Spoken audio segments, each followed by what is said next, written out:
So what's up mga ka-target? Unang-una, maraming salamat sa mga nag-follow mga target at siyempre nakaka-earn na tayo ng kita natin sa pag-vlog natin ngayon at maraming salamat talaga sa lahat ng sumuporta at i-check natin yung mga alaga natin at may good news ako sa inyo mga target kaya samahan ninyo akong i-check ngayon yung mga alaga ko. So ito guys, itong alaga ko na itong bulik na ito ay pinalit natin yan. Meron kasing nag-request sa atin na ipalit yung isang tandang natin may tandang naman na tayo. Kaya ipinalit namin ng tandang niya para mapakinabangan niya yung tandang natin. Ito daw hindi pa nangangasawa tapos yung mga pinarisan ng tandang natin ay kumakakak na. Kaya siyempre pinalit natin para makatulong din tayo. At ito nga pala dalawa lang pisa ng ano ko kulo ko dalawa lang pisa yan mga target kasi nga ay nabasa. So ito ang good news dito mga target sa mga alaga nating ulikba. Papakita ko sa inyo So ayan na mga target di ba? Daming itlog Ilan niya 3, 6, 9, 12, 12 mga ka-target. Ayan. Yung nakita nyo, di ba, nung nag-video ko, yung may akay, ayan, nangingitlog na rin siya, na kasabay siya ng itim natin. Ayan. Kaya maganda mga ka-target yung natin yan. Pasok ng buwan. Kasi meron na tayo ulit pa itlog dun, Pag nagpisa niya, marami tayong ulit pa. So, dun tayo. Puntahan naman natin mga kalapati natin dito, tsaka yung labuyo natin mga ka-target. At ito pala, papakita ko muna sa inyo yung yung mga itlog pa. Mga nakalimlim kong mga inain. Ayan ayan guys. Ay, lumaboy camera kasi madilim. Ayan. Meron ako isang inain dyan mga ka-target na naglilimlim. At swerte tayo doon dahil nakalimlim na siya. So dito tayo sa mga labuyo ko. Ito, buksan natin to guys. Ayan yung labo. Ay, nakapalupot Jacob yung niya. Paa niya, ayusin mo pala.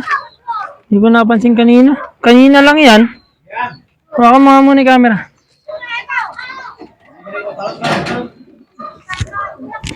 Ayusin mo na. Medyo mailap-ilap pa yun.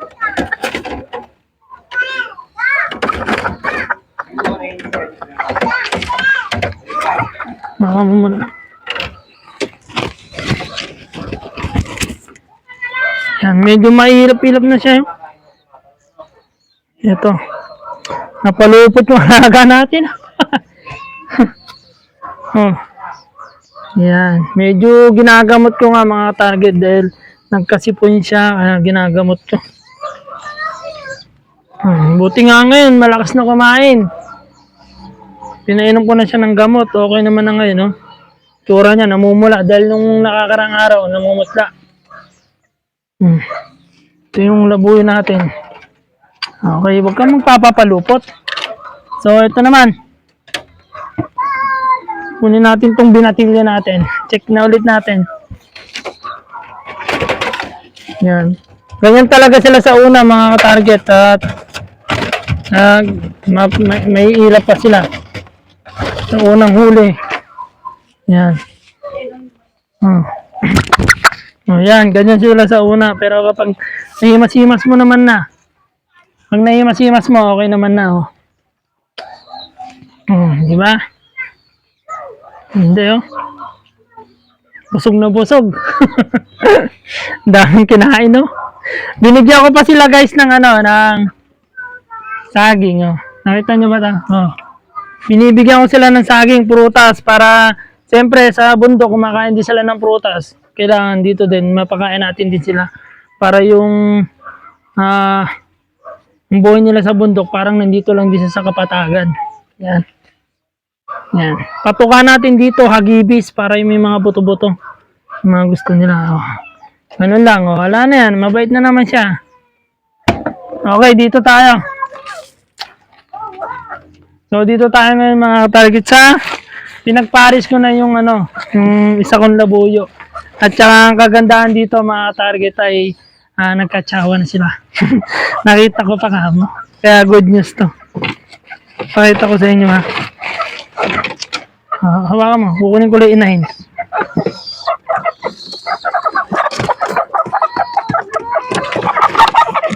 Ayun o, tingnan mo. Nagpapaasawa na agad ako. Ito yung pinaris ko mga target sa labuyo. Nakatsaw na siya, ayun o.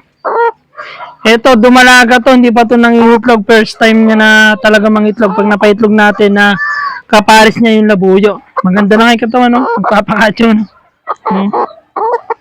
Tsaka ang kinagandahan dito, ano siya? Halos kakulay din siya ng labuyo, oh.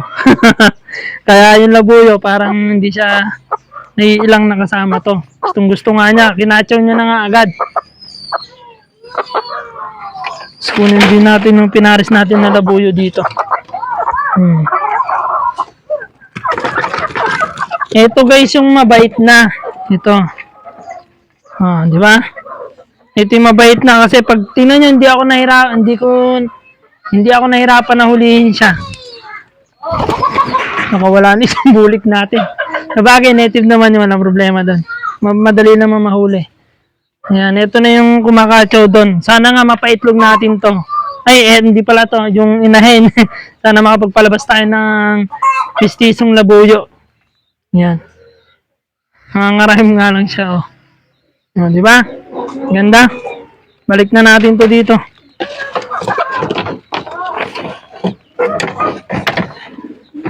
Yan. Ayan yung mga alaga natin, oh. Nakalapate. Di ba? So, ito guys, iniwanan na naman siya ng asawa niya. Bumalik yung asawa niya dito. Kailan ba bumalik, Jacob? Nakaraan. Ito, iniwanan na naman siya. Siya na naman nagtataguyod dyan.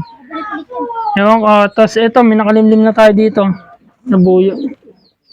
Labuyo tuloy. Nakalimlim na tayo dyan. Yan, may itlog na yan. Dalawa, malapit na magpisayan. Tapos ito, di ba, yung anak na ito, pinamigay natin. Ngayon naman, yan ang good news dyan, meron na siyang itlog na isa. Okay, meron na naman tayong dagdag alaga, mga ka-target. So, pakita ko naman sa inyo ngayon dito yung naglilimlim. Yan. Naglilimlim na isa. Pasensya na kayo, medyo malabo dahil, anong oras na ngayon Yan pa isa kong naglilimlim, So, ito, ang pagkakaalam ko dito, may pisana to. Ayun, pisana. Pisana siya, mga target, Diba? Ilan yung nakasalang natin na inayin na yan? 4 na inayin yan, mga target na nakasalang. Bali, 5. Tapos yung Texas natin na mistiso, nangingitog na rin. Hindi ko alam kung saan na nakapesto. Kasi ito yung anak ng balbasero. Parang naging kalapati na rin siya, Yan. Yan lang yung kulungan ng kalapati natin. At sana nga ito nga, makapagpalaya na tayo ng labuyo. Ito nga pala si Underbone. Hindi. Si Big Mamal to. Napakalaki ng tandang ko, guys. Si Big Mamal yan. Yan. Yan yung nakawala natin naman ako. Yan. Anong oras na? Mag-aalas 5:30 na yata. Yan. Ito pa yung mga iba natin alaga. Yan. Yung mga kiti natin, Nagsila kaya niya. Marami niya yan. Yan pa. Ito yung sinasabi kong Texas na hindi namin alam kung saan nangingitlog yan. Ayun, maraming salamat sa mga nanood at sumama sa vlog na to. Pagalingin ko lang isang labuyo ko, paparapol ko na yan. Yung mga nagyari ng video na to, malalaman nila na magpaparapol tayo ng labuyo. Yung mga hindi nagyayari, hindi nila alam. Ayan, maraming salamat sa mga nanood at ingat kayo and God bless. Bye-bye.